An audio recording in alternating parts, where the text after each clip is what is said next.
Quanto mais a persona é distorcida, mais o indivíduo se distancia de seu próprio centro, até que a máscara o devore por completo. Carl Gustav Jung. Vamos conversar sobre algo que eu chamo de a prisão da persona, e sobre como encontrar um caminho para a liberdade interior. Isso provavelmente toca sua vida de forma muito profunda. Em silêncio, milhões de pessoas vivem uma vida que não é delas. Elas usam sorrisos que não sentem, dizem sim quando querem dizer não, e constroem identidades inteiras baseadas nas expectativas dos outros. São profissionais exemplares, amigos agradáveis, filhos obedientes.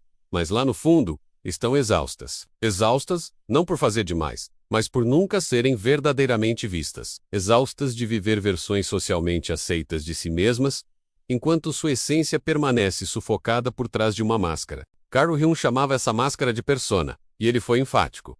Quando alguém se identifica completamente com ela, deixa de existir como indivíduo autêntico. Na psicologia analítica de Jung, a persona é um mecanismo necessário de adaptação. É a face social que apresentamos ao mundo. O problema surge quando essa persona se torna tudo o que existe, quando não há mais distinção entre a máscara e o rosto por trás dela. Aí a pessoa entra num estado de profunda alienação. Ela vive para ser aceita, age para ser aprovada, e sente que se parar de agradar, vai desaparecer. Carl Jung acreditava que essa identificação total com a persona é uma forma de neurose, uma falha no desenvolvimento psicológico que impede o indivíduo de construir aquilo que ele chamava de self, o centro autêntico integrado da psique. Essas pessoas são como atores que nunca saem do palco. Tem uma performance para cada ambiente: o eu profissional, o eu social, o eu familiar. Mas se você perguntar quem realmente são, a resposta vem com um silêncio desconfortável, porque na prática, elas não sabem. Agora vamos falar sobre a raiz do problema, que está lá na infância condicional. Essa confusão entre persona e identidade real é o que Carl Jung via como um dos grandes bloqueios à individuação, o processo pelo qual nos tornamos quem realmente somos. Mas por que alguém viveria assim? Por que seria tão difícil simplesmente ser você mesmo? Carl Jung apontava para ambientes infantis, onde o amor é condicional, onde a aceitação depende do comportamento, onde a criança aprende que só será amada se atender às expectativas dos outros, e sob essas condições, a pessoa nunca desenvolve um núcleo interno sólido, aprende logo cedo que sobreviver psicologicamente significa agradar, e na vida adulta, essa criança ferida se transforma num camaleão humano, adaptando-se compulsivamente para evitar rejeição, mesmo que isso custe sua própria alma. Ninguém nasce precisando da aprovação de todos, entende? A criança pequena, em seu estado mais puro, é movida por impulso, emoção autêntica, expressão crua. Ela grita quando sente raiva, chora quando está frustrada, se ilumina de entusiasmo quando algo a fascina. Ela simplesmente é uma criança. Mas esse estado não dura muito. Em algum momento, ela começa a perceber que certas expressões geram afeto, outras geram rejeição. E então, silenciosamente, sem que ninguém precise dizer em voz alta, ela aprende.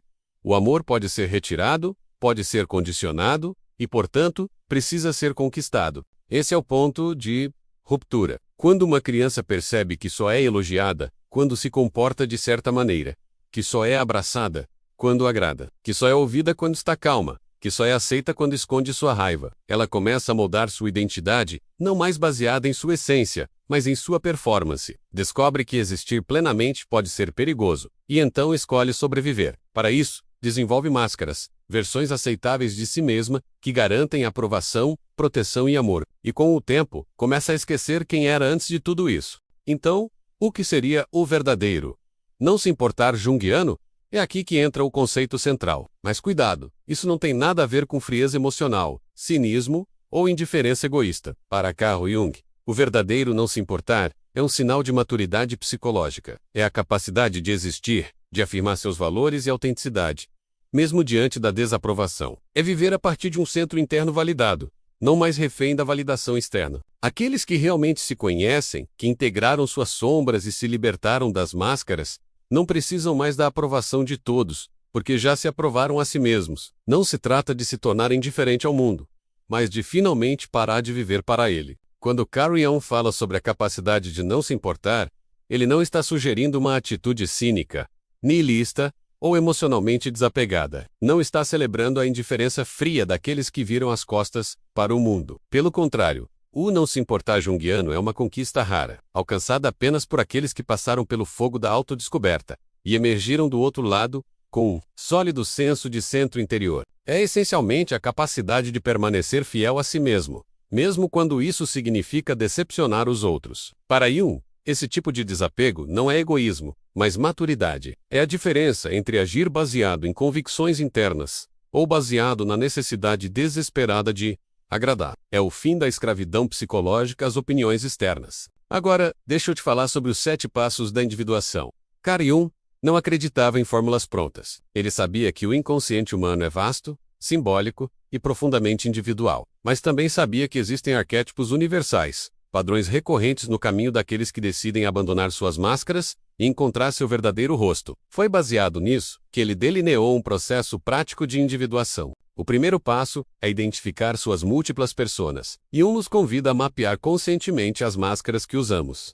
Quem você finge ser no trabalho e com a família. Quando você exagera para ser admirado, ou quando você se esconde para evitar rejeição. Quando você escreve frases como nesta persona, eu finjo, começa a visualizar a distância entre sua imagem pública e sua verdade interior. É o primeiro corte, uma separação entre o que é performance e o que é essência. O segundo passo é rastrear a motivação por trás de suas ações. Jung nos desafia a perguntar constantemente: estou fazendo isso porque quero, ou porque tenho medo de decepcionar? A maioria das pessoas vive no piloto automático, agindo por culpa, obrigação ou medo. Este exercício quebra esse padrão e revela que muitas vezes, até os gestos mais generosos são, na verdade, tentativas desesperadas de evitar rejeição. O terceiro passo são as pequenas traições da aprovação. Dizer não quando todos esperam sim. Cancelar um compromisso mantido apenas por obrigação. Expressar uma opinião que você normalmente esconderia. Cada microruptura é um teste psicológico, e o resultado é poderoso.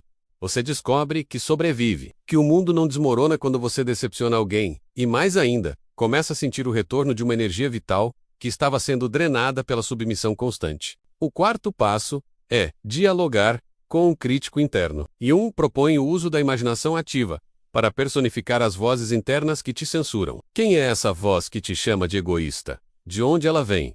De um pai rígido? De uma experiência traumática? De uma moralidade religiosa internalizada? Este diálogo não é simbólico.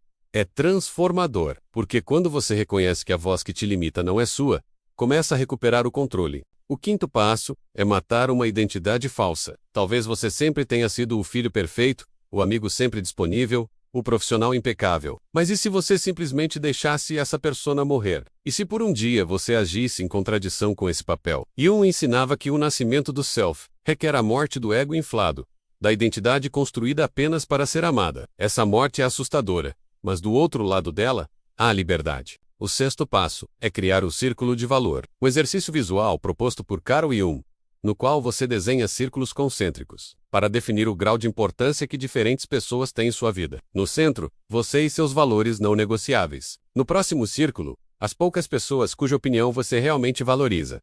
Nos círculos externos, todos os outros. Este mapa serve como antídoto contra a compulsão de agradar. E o sétimo passo é integrar a sombra do egoísmo. Carl Jung afirmava que pessoas que vivem para agradar os outros frequentemente têm uma sombra poderosa relacionada ao egoísmo, uma parte de si mesmas que é reprimida e julgada. Mas há diferença entre egoísmo saudável e narcisismo patológico. Perguntar-se sem censura: se eu pudesse ser completamente egoísta, o que eu faria? É uma forma de descobrir desejos autênticos que foram enterrados sob a moralidade da performance. Preciso falar com você agora sobre sofrimento do self não vivido. Existe um tipo de sofrimento que não aparece em exames médicos, que não é facilmente nomeado em conversas superficiais, mas que consome você lentamente. É o sofrimento de viver sem um self verdadeiro, de passar os dias desempenhando papéis que parecem certos enquanto por dentro se acumula um sentimento de desconexão, de exaustão silenciosa. Este é o sofrimento do self não vivido. Carl Jung reconhecia esse vazio como uma das maiores tragédias da vida moderna. Indivíduos que conquistam tudo, exceto a si mesmos. Pessoas nesse estado frequentemente exibem inquietação crônica. Não importa quantos elogios recebam, quantas metas alcancem, quantos relacionamentos mantenham, há sempre a sensação de que algo está faltando. Esse algo é o self. Elas não vivem a partir de um centro interior, mas como folhas ao vento, reagindo a pressões externas, moldando-se ao que os outros esperam e acreditando que se forem bons o suficiente, agradáveis o suficiente, úteis o suficiente, um dia se sentirão completos. Mas esse dia nunca chega. Então, qual é o caminho para a liberdade? Tornar-se quem você realmente é tem um custo. E não é pequeno. Requer decepcionar pessoas, quebrar expectativas, abandonar papéis que um dia garantiram aplausos e pertencimento. Exige atravessar o medo visceral de ser rejeitado e descobrir que, mesmo assim, você sobrevive. Requer uma morte simbólica, deixar para trás a persona que você passou a vida inteira construindo para ser amado. Mas Carl Jung foi claro. Só quando o ego inflado e condicionado morre, o self pode nascer. A jornada da individuação não é confortável nem linear. É feita de rupturas internas, enfrentamento da sombra e, principalmente, de escolhas conscientes. A escolha de falar a verdade mesmo quando é desconfortável. A escolha de ser íntegro mesmo quando decepciona. A escolha de viver a partir de um centro interior, não de um reflexo externo. Esta liberdade, no entanto, não é a liberdade superficial de fazer o que quer. É algo muito mais profundo. É a liberdade de não precisar mais da aprovação dos outros para sentir que tem valor. É a liberdade de suportar seu próprio peso no mundo, sem precisar se agarrar à aceitação alheia. É a liberdade de amar sem se perder, de ajudar sem se destruir, de pertencer sem se perder. Carl Jung nunca prometeu que esse caminho seria fácil, mas prometeu que é o único que vale a pena percorrer. Ele disse: aqueles que olham para fora, sonham. Aqueles que olham para dentro, despertam.